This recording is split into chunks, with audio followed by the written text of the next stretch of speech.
Bonjour à toutes et à tous. J'espère que vous portez très bien. Nous avons déjà vu sur cette chaîne l'utilisation des routines qui, comme vous le savez, sont tout simplement des classes Java dotées de nombreuses fonctions. Nous avons vu qu'il existe deux types de routines, à savoir les routines système et les routines utilisateurs. Donc, si vous venez de nous rejoindre sur cette chaîne, je mettrai en description de cette vidéo la précédente vidéo qu'il faudra suivre afin de vous mettre à jour. Alors, en ce qui concerne la formation du jour, nous allons tout simplement approfondir notre connaissance sur l'utilisation des routines système à travers une série de 9 vidéos détaillant chacune d'elles.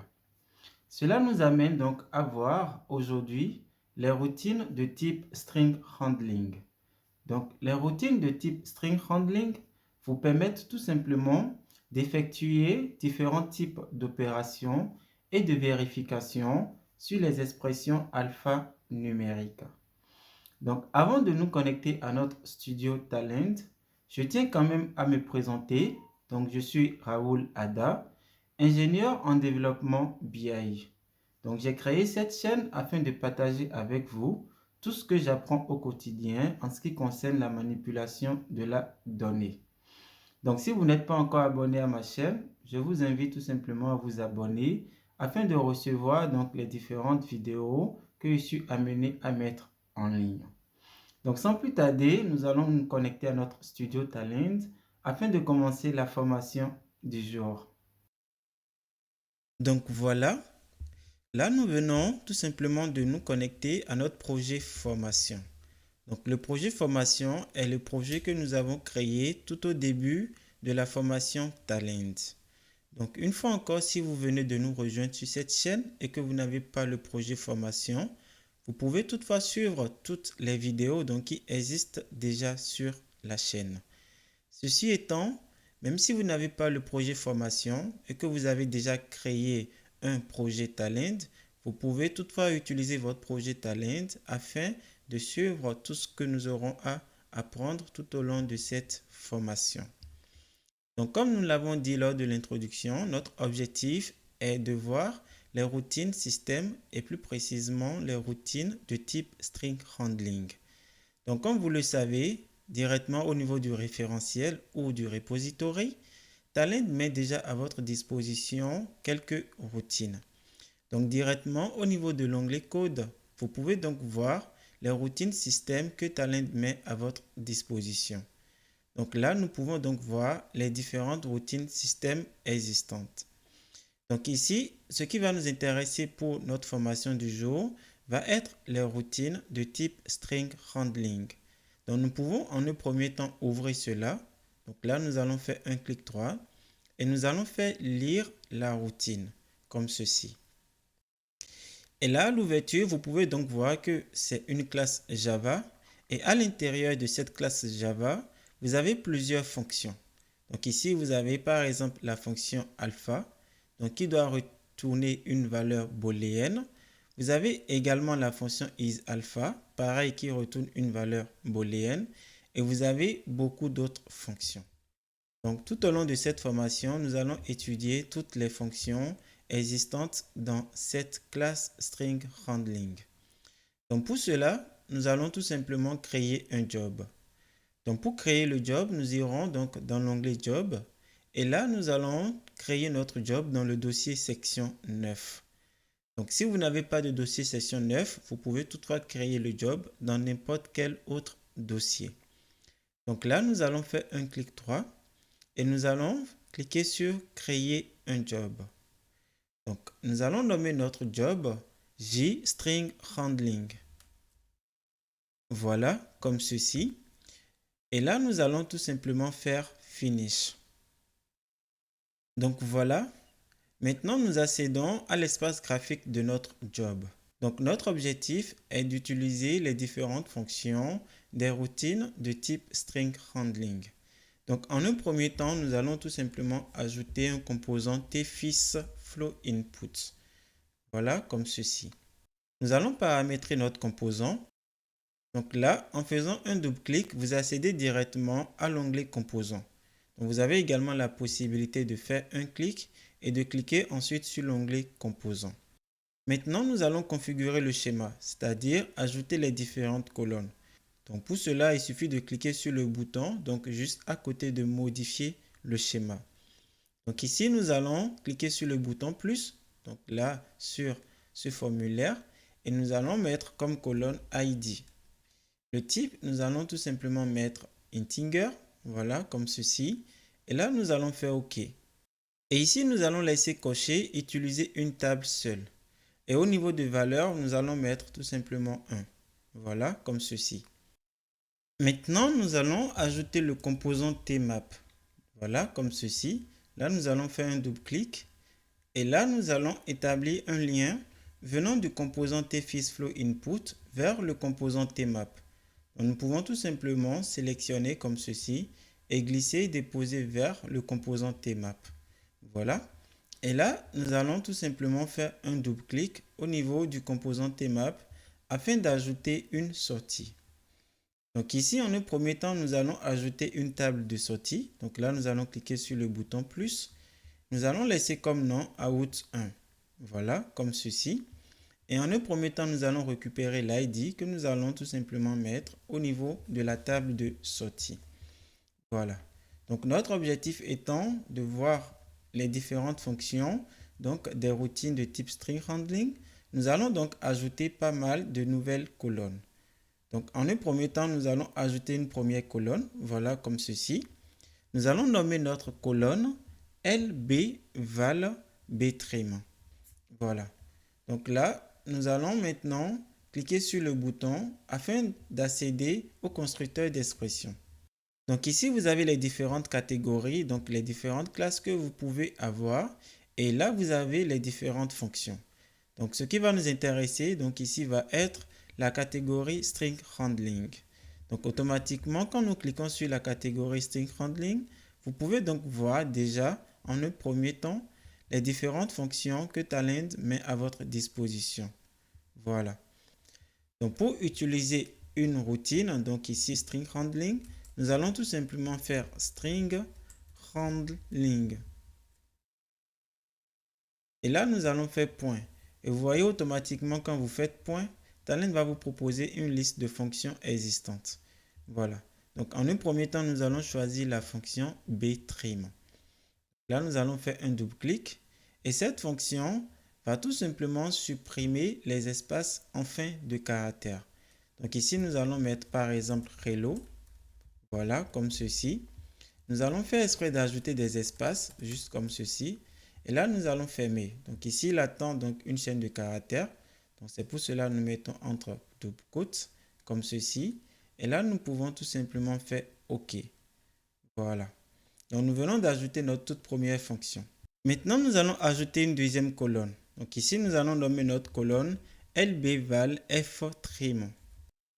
Et pareil, nous allons accéder au constructeur d'expression.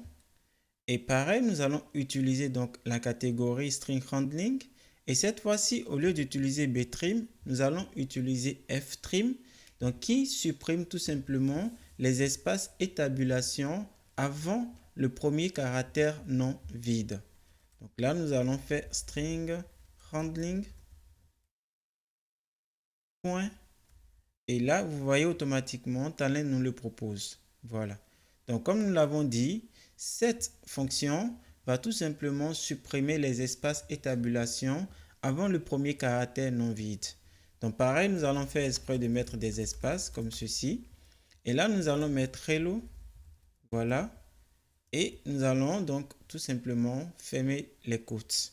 Donc, cela veut dire que Talend va tout simplement supprimer les espaces qu'il retrouve avant le premier caractère. Voilà. Donc là, nous allons faire OK. Nous pouvons déjà faire OK comme ceci. Là, nous allons ajouter un composant de sortie. Donc, nous allons utiliser le composant tLogRow. Voilà, comme ceci.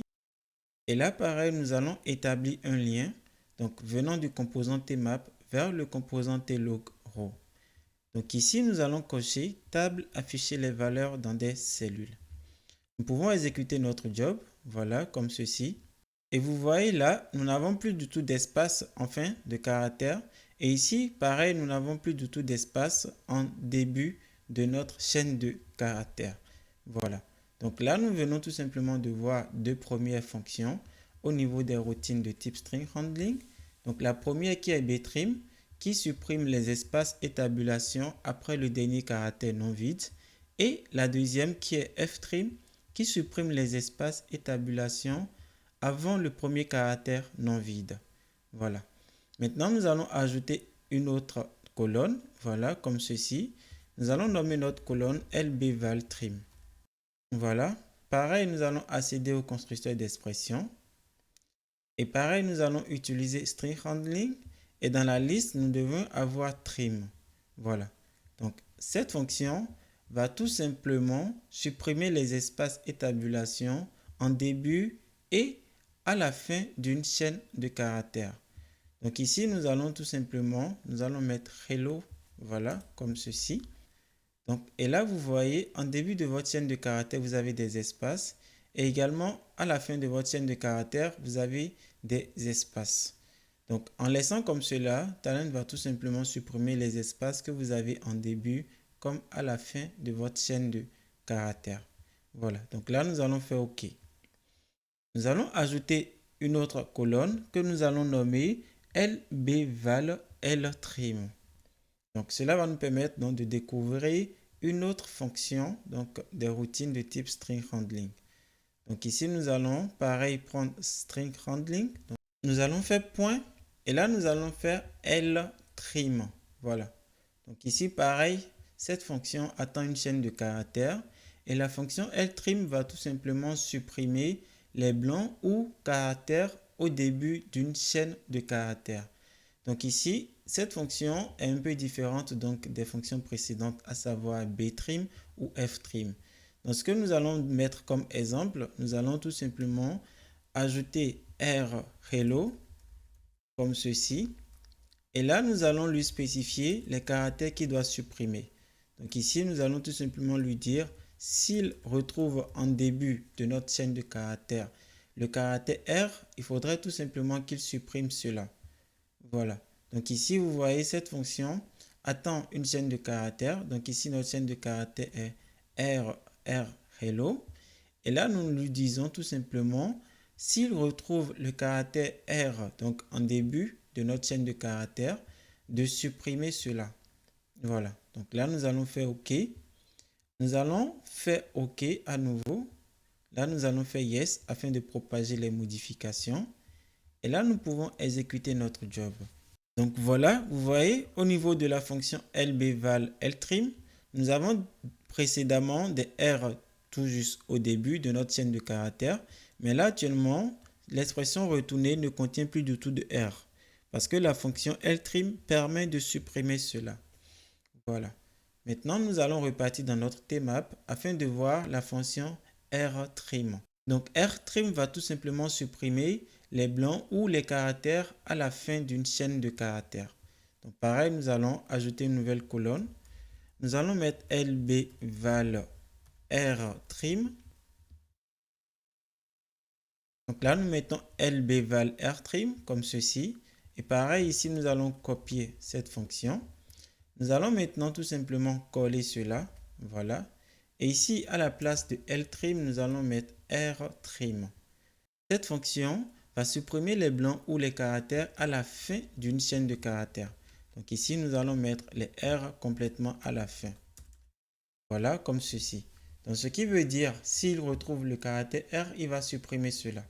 Donc si vous avez d'autres exemples, donc supposons que vous avez un autre caractère qui est A par exemple, il suffira tout simplement de mettre ce caractère. Et automatiquement, si Talend retrouve ce caractère donc à la fin de votre chaîne de caractères, il va supprimer cela. Voilà. Donc là, nous allons poursuivre avec la découverte des fonctions. Nous allons maintenant voir les fonctions alpha. Donc la fonction alpha vérifie si la chaîne de caractères est triée par ordre alphabétique. Donc ici, nous allons tout simplement faire plus. Et là, nous allons mettre lbval alpha. Voilà, comme ceci. Et là, pareil, nous pouvons recopier notre première fonction, donc rtrim. Donc à la place de rtrim, nous allons mettre alpha. Voilà, comme ceci. Et là, Étant donné que cela vérifie si notre chaîne de caractères est alphabétique, nous n'aurons qu'à lui passer uniquement la chaîne de caractères. Voilà, donc comme ceci. Donc si nous exécutons, si hello est classé par ordre alphabétique, il va nous retourner la valeur true, mais dans le cas contraire, il va nous retourner la valeur false. Donc ce qui veut dire que LB val alpha donc, va nous retourner une valeur booléenne. Donc pour cela, au niveau du type, nous allons changer le type et nous allons mettre booléen. Voilà, comme ceci. De la même manière, nous allons découvrir la fonction isAlpha. Donc la fonction isAlpha vérifie si la chaîne de caractères ne contient que des caractères alphabétiques. Voilà. Donc pareil, nous allons ajouter une nouvelle colonne. Nous allons mettre lbval isAlpha. Voilà, comme ceci. Et pareil, cette fonction va nous retourner une valeur booléenne, donc true or false. Voilà. Et de la même manière, nous allons copier donc, la première fonction. Et là, nous allons coller. Et à la place de alpha, nous allons mettre isAlpha. Voilà, comme ceci. Donc ici, notre objectif est de vérifier si notre chaîne de caractères contient uniquement des caractères alphabétiques. Donc par exemple, hello, espace, point d'exclamation, ne contient pas que des caractères alphabétiques. Donc ici, nous avons espace et nous avons point d'exclamation également. Donc théoriquement, cette expression va nous retourner la valeur false. Voilà. Donc pareil, nous allons ajouter une nouvelle colonne. Nous allons nommer notre colonne lbval upcase. Donc ici, nous allons voir la fonction upcase. Donc la fonction upcase convertit les caractères minuscules d'une expression en majuscule. Donc ici, par exemple, nous avons hello, donc le H est en majuscule, mais le E, L, L, O, donc les autres caractères sont en minuscule. Donc avec la fonction upcase, nous pouvons tout simplement mettre ces autres caractères en majuscule. Donc ici, nous avons copié donc, la fonction isAlpha que nous mettons sur la ligne concernée. Et à la place de isAlpha, nous allons mettre upcase. Donc upcase comme ceci. Upcase. Voilà. Et là, pareil, cette fonction attend une chaîne de caractères. Donc nous allons lui laisser la chaîne de caractères hello. Voilà. Donc de la même manière que nous pouvons mettre les autres caractères en majuscules, nous avons également la possibilité de mettre nos caractères en minuscules. Donc pour cela, nous allons voir la fonction downcase. Donc pareil, nous allons créer une nouvelle colonne que nous allons nommer lbval downcase. Et ici, nous pouvons copier la fonction upcase que nous allons coller. Et à la place de upcase, nous allons mettre downcase. Voilà, comme ceci. Donc cela veut dire que cette fonction va tout simplement convertir les caractères majuscules d'une expression en minuscules. Donc ici, le H, grand H que vous avez, va tout simplement devenir un petit H. Voilà. Après avoir vu la fonction downcase, nous allons voir maintenant la fonction decode. Donc cette fonction va tout simplement entourer une chaîne de caractères de double guillemets. Voilà. Donc pareil, nous allons ajouter une nouvelle colonne. Nous allons nommer notre colonne lbval decode. Voilà, comme ceci. Donc pareil, nous allons copier, voilà, cette fonction. Et ici, nous allons coller. Et là, à la place de downcase, nous allons mettre decode. Voilà, comme ceci. Donc ce qui veut dire que le résultat va tout simplement être entouré de double guillemets.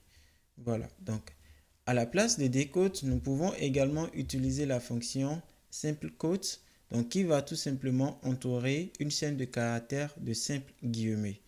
Donc pareil pour cela, nous allons ajouter une nouvelle colonne que nous allons nommer lbval squote, voilà, comme ceci. Et là, à la place de decode, nous allons copier decode et ici nous allons mettre squote. Voilà. Donc decode permet d'entourer vos caractères de double guillemets et squote permet d'entourer vos caractères de simple guillemets. Voilà. Donc, nous allons toujours poursuivre avec nos fonctions. Donc là, nous allons ajouter une nouvelle colonne. Nous allons nommer notre colonne lbval write.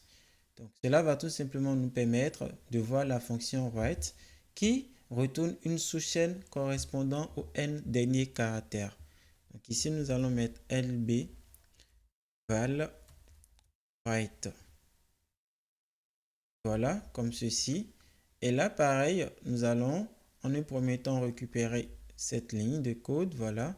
Et ici, à la place de scode, nous allons mettre write.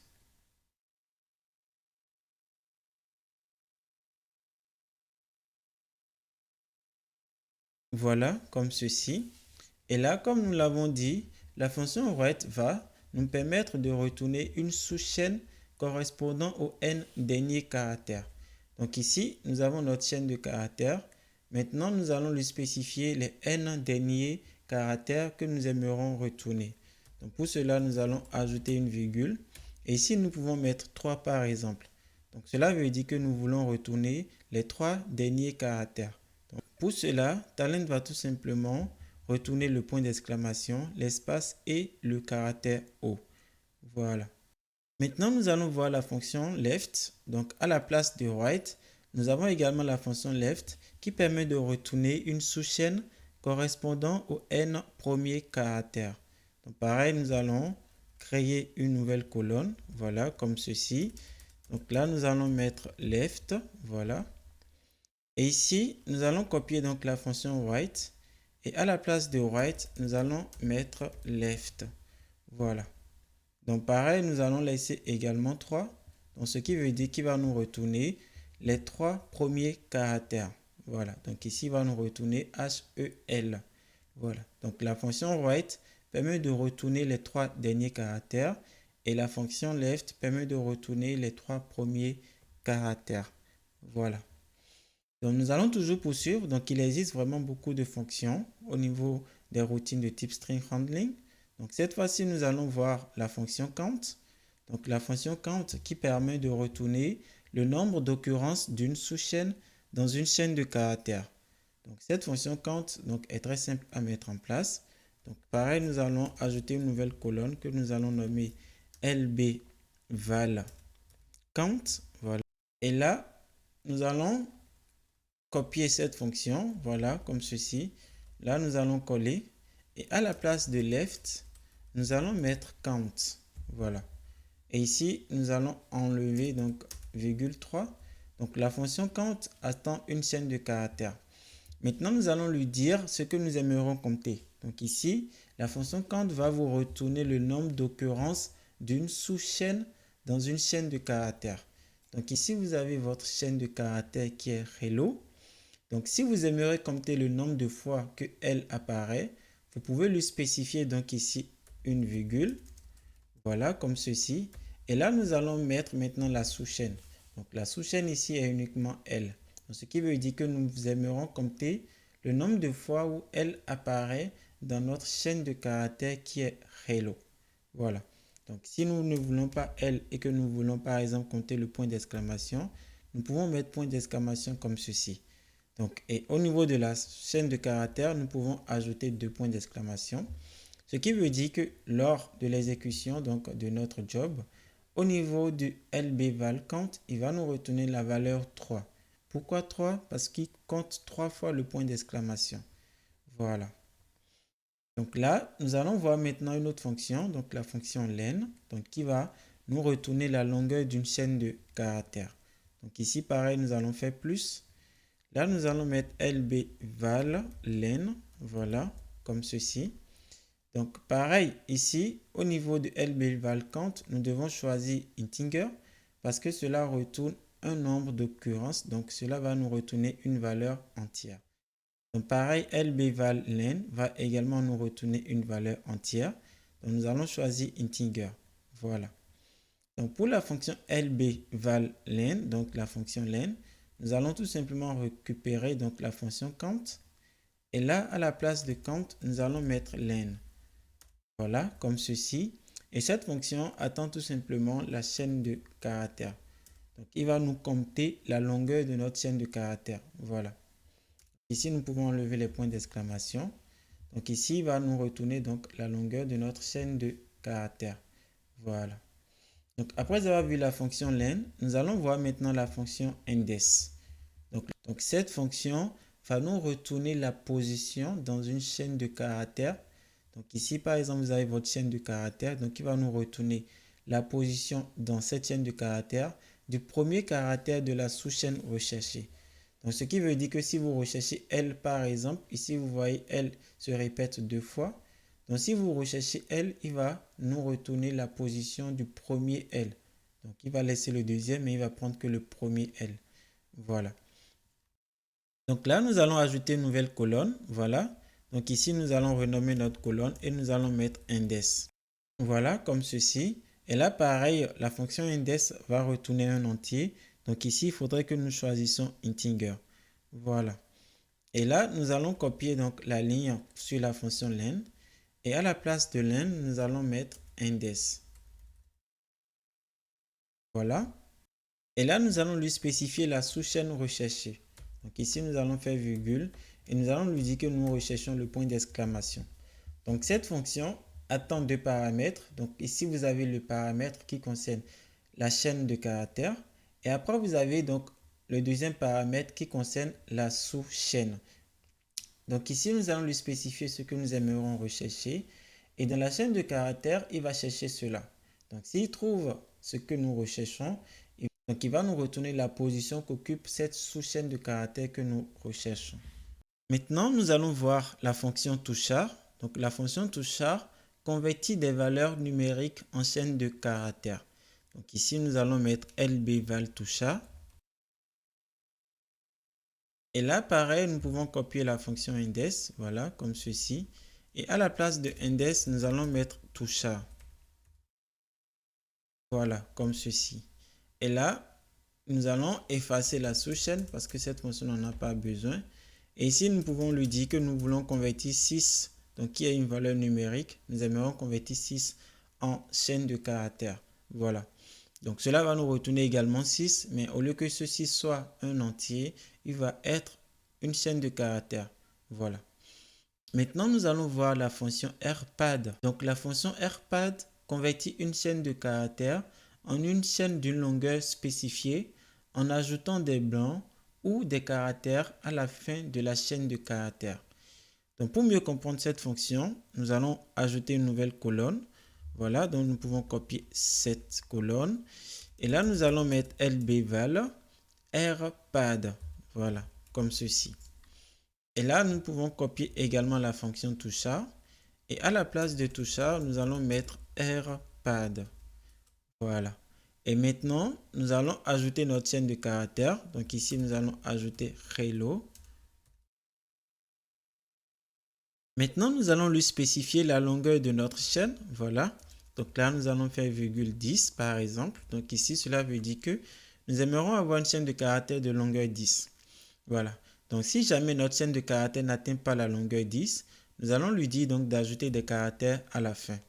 Donc ici, nous allons tout simplement mettre R. Donc cela veut dire que nous voulons ajouter le caractère R à la fin. Voilà. Donc de la même manière que nous avons la fonction rpad, nous avons également la fonction lpad. Donc pareil, nous allons ajouter une nouvelle colonne. Donc ici, nous allons à la place de rpad, nous allons mettre lpad. Voilà. Donc pareil, de la même manière, nous pouvons copier la fonction rpad et à la place de rpad, nous allons mettre lpad. Donc cette fonction va tout simplement convertir une chaîne de caractères en une chaîne d'une longueur spécifiée en ajoutant des blancs ou des caractères au début de la chaîne de caractères. Voilà. Donc contrairement à la fonction rpad qui ajoute à la fin de la chaîne de caractères, la fonction lpad va ajouter au début de la chaîne de caractères. Donc ce qui veut dire que si hello n'atteint pas les 10, donc qui est la longueur souhaitée, nous allons mettre au début de hello les caractères R. Voilà. Maintenant, nous allons toujours poursuivre avec nos fonctions. Cette fois-ci, nous allons voir la fonction iReplace. Donc la fonction iReplace remplace les sous-chaînes de caractères correspondant à l'expression régulière. Donc cette fonction, vous avez la possibilité de définir une expression régulière. Et donc, si la chaîne de caractères que vous avez correspond à l'expression régulière définie, vous allez voir tout simplement qu'il va changer donc les valeurs dans votre chaîne de caractères en fonction de votre expression régulière. Donc pareil, nous allons ajouter une nouvelle colonne. Donc ici, nous allons mettre lbval iReplace. Voilà, comme ceci. Et là, pareil, nous allons copier cette fonction. Donc, lpad. Nous allons changer lpad par iReplace. Voilà, comme ceci. Et là, nous allons, en un premier temps, spécifier la chaîne de caractères. Donc ici, la chaîne de caractères est hello. Nous allons maintenant lui spécifier le caractère qu'il devrait changer. Donc dans cette chaîne de caractères. Donc étant donné que nous avons que hello, nous allons lui demander de changer le hello. Voilà. Donc ici, nous allons lui dire, dans cette chaîne de caractères qui est hello, va me chercher le hello. Si tu trouves cette valeur ou cette chaîne de caractères qui est hello, donc si tu la trouves dans notre chaîne de caractères hello, point d'exclamation, j'aimerais que tu changes cela. Donc ici, nous allons lui spécifier par quoi il devrait changer. Donc ici, il va changer cela par bonjour. Voilà. Donc ce qui veut dire que dans notre expression de base, nous avons hello, point d'exclamation. Donc cette expression de base va être changée. Donc à la place de hello, nous aurons maintenant bonjour. Voilà. Donc pareil, nous avons également une autre fonction, donc qui est la fonction change, qui permet de remplacer un élément d'une chaîne de caractères par un autre. Donc contrairement à iReplace qui utilise les expressions régulières, la fonction change va tout simplement remplacer un élément de la chaîne de caractères par un autre. Voilà. Donc pareil, ici nous allons mettre lbval change, voilà, comme ceci. Et là, nous pouvons copier donc cette fonction iReplace. Et au lieu de mettre iReplace, nous allons mettre change. Voilà, comme ceci. Donc là, nous avons la fonction change qui se comporte un peu comme la fonction iReplace. Mais comme je l'ai dit, la différence se fait remarquer au niveau de l'expression régulière. Voilà. Donc ici, pareil, hello est notre chaîne de caractères. Et donc, s'il trouve hello dans la chaîne de caractères, il va remplacer par le mot bonjour. Voilà. Maintenant, nous allons voir une autre fonction, donc la fonction space, qui permet tout simplement d'ajouter un nombre de caractères vides indiqué à une chaîne de caractères. Voilà. Donc, si nous aimerions ajouter des espaces, nous pouvons tout simplement utiliser la fonction space. Donc, pareil, ici, nous allons copier cette fonction lpad par exemple. Et là, nous allons coller. Et à la place de lpad, nous allons mettre space. Voilà, comme ceci. Et là, nous allons lui spécifier donc le nombre d'espaces que nous aimerons ajouter. Donc ici, cette fonction a besoin donc tout simplement d'une valeur entière. Donc il faudra lui spécifier donc le nombre d'espaces vides qu'on aimerait ajouter. Voilà. Donc ici, nous allons tout simplement renommer notre colonne. Et là, nous allons mettre lbval space. Voilà, comme ceci.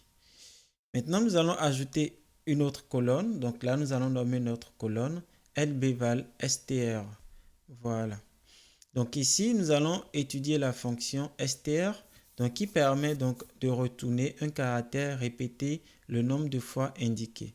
Donc ici, si nous avons envie de répéter par exemple A 6 fois, donc il suffit d'utiliser la fonction str qui va tout simplement s'occuper d'ajouter ces caractères le nombre de fois indiqué.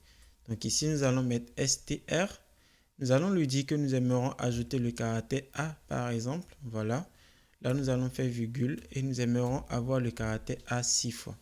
Donc, en mettant cela, automatiquement, Talend va vous créer le caractère A 6 fois. Voilà. Maintenant, nous allons voir une autre fonction. Là, nous allons voir la fonction instr.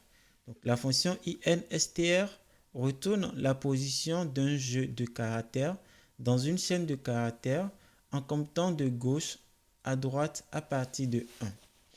Donc, pour mieux comprendre cette fonction, donc pareil, en un premier temps, nous allons d'abord donner un nom à notre colonne. Donc ici, nous allons mettre lbval instr. Voilà. Et là, nous pouvons copier cette fonction, donc str. Et ici, nous allons en un premier temps lui donner la chaîne de caractères. Donc ici, la chaîne de caractères est hello. Voilà. Ensuite, nous allons lui spécifier le caractère que nous recherchons. Donc ici, nous aimerons rechercher le caractère E. Voilà, comme ceci. Ensuite, nous allons lui dire à partir de quel niveau il doit faire la recherche. Et ensuite, nous allons lui dire le nombre d'occurrences sur lequel il doit s'arrêter. Donc, si jamais dans notre expression, nous avons 2 ou 3 fois le caractère E, nous aimerons là, en mettant le 1, nous aimerons tout simplement qu'il s'arrête au niveau du premier caractère E qu'il va retrouver. Voilà, donc il ne faudrait pas qu'il aille nous récupérer la position du deuxième caractère. Donc, il faudrait tout simplement qu'il s'arrête au premier caractère retrouvé. Voilà. Donc là, à la place de str, nous allons mettre instr. Voilà. Donc pareil, cette fonction va nous retourner un entier. Donc ici, à la place de string, nous allons mettre integer. Et pour finir, nous allons voir la fonction substr. Donc la fonction substr retourne une partie d'une chaîne de caractères. Donc nous allons mettre lbval substr. Voilà, comme ceci. Et là, nous pouvons copier cette fonction, voilà, comme ceci. Et là, à la place de in, nous allons mettre sub, voilà. Et maintenant, en un premier temps, nous allons lui définir la chaîne de caractères, donc pareil qui est hello. Nous allons lui spécifier, donc ici, nous allons enlever le caractère recherché. Donc, pour cette fonction substr, nous avons besoin de 3 paramètres. Donc, le premier paramètre qui représente la chaîne de caractères. Le deuxième paramètre qui représente à quel niveau il doit commencer par faire la récupération des caractères. Donc ici, par exemple, nous pouvons lui dire qu'il faudrait qu'il commence par le caractère à la position 4. Donc ici, vous voyez H, E, L, L. Donc il va commencer par le deuxième L. Voilà. Et là, nous allons lui spécifier la longueur de notre chaîne de caractères. Donc ici, la longueur de notre chaîne de caractères, donc de hello, est 7. Voilà. Donc avant d'exécuter notre job, nous allons modifier donc au niveau de la méthode helpad, nous allons mettre entre double quotes, voilà, comme ceci. Et pareil pour la méthode helpad, nous allons mettre entre double quotes, voilà. Et là, nous pouvons exécuter notre job. Donc là, nous allons faire OK et puis cliquer sur exécuter. Donc voilà, nous venons d'exécuter notre job et comme vous pouvez le voir, vous avez directement sur la console les différents résultats. Voilà. Donc j'espère que cette vidéo de formation vous sera très utile dans votre travail au quotidien. Je vous remercie de m'avoir suivi et je vous dis à très vite pour une autre vidéo de formation.